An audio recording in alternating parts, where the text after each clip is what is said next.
नमस्कार किसान भाइयों। और हम आपको आज एक अच्छी सी जानकारी देंगे और उस जानकारी का नाम है फसल चक्र।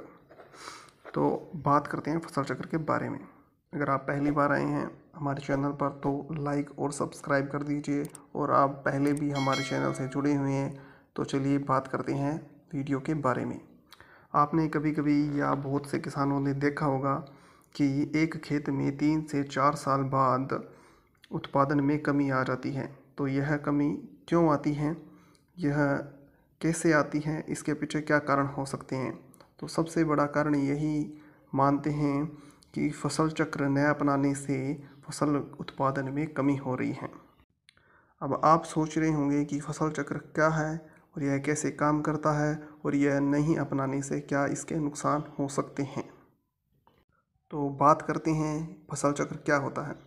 तो फसल चक्र एक साल में फसलों के बोने का तरीका या फसलों के बोने के क्रम, मतलब एक फसल के बाद कौन सी फसल बोनी है, इसका तरीका है। और यह बहुत ही महत्वपूर्ण है क्योंकि किसानों को उत्पादन बढ़ाने के साथ साथ फसल चक्र में भी अधिक ध्यान देना चाहिए। क्योंकि इससे क्या होगा कि 3-4 साल तक तो फसल उत्पादन देगी और बाद में यह उसी खेत में बहुत कम उत्पादन होने लग जाएगा। तो इसका सीधा संबंध फसल चक्र से है। तो चलिए जानते हैं इसके क्या नुकसान हैं। इससे क्या होता है, 3 से 4 साल बाद उत्पादन घटने लगता है। ज़मीन में या खेत में पोषक तत्वों की कमी हो जाती है, क्योंकि बार बार एक ही फसल बोने से वह फसल उस खेत से बहुत अधिक तत्वों को अवशोषित कर लेती है, और साथ में मिट्टी कठोर हो जाती है। और एक ही प्रजाति के खरपतवार जो उस फसल जो हमने बार बार बोई है कि उसी खरपतवार के बीज जो है उस खेत में बहुत ज़्यादा हो जाते हैं, और इससे खरपतवारों की संख्या में भी बहुत ज़्यादा बढ़ोतरी होती है। तो इससे बचने का एक ही समाधान है कि किसान भाइयों को अपने खेतों में या अपनी फसलों के लिए फसल चक्र अपनाना चाहिए।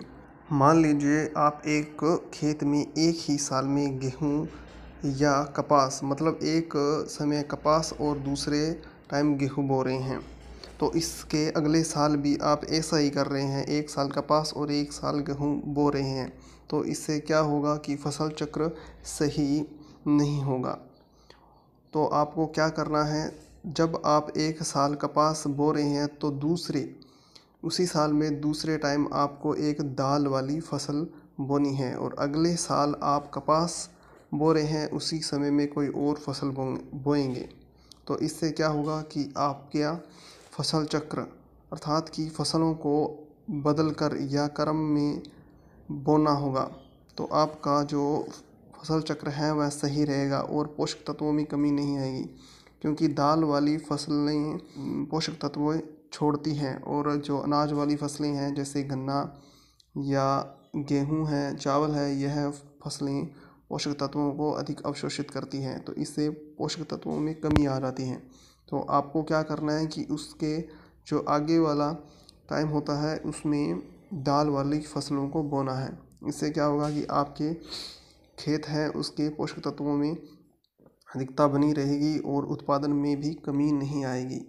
तो अब आप समझ गए होंगे कि फसल चक्र क्या होता है और इससे क्या लाभ हो सकते हैं।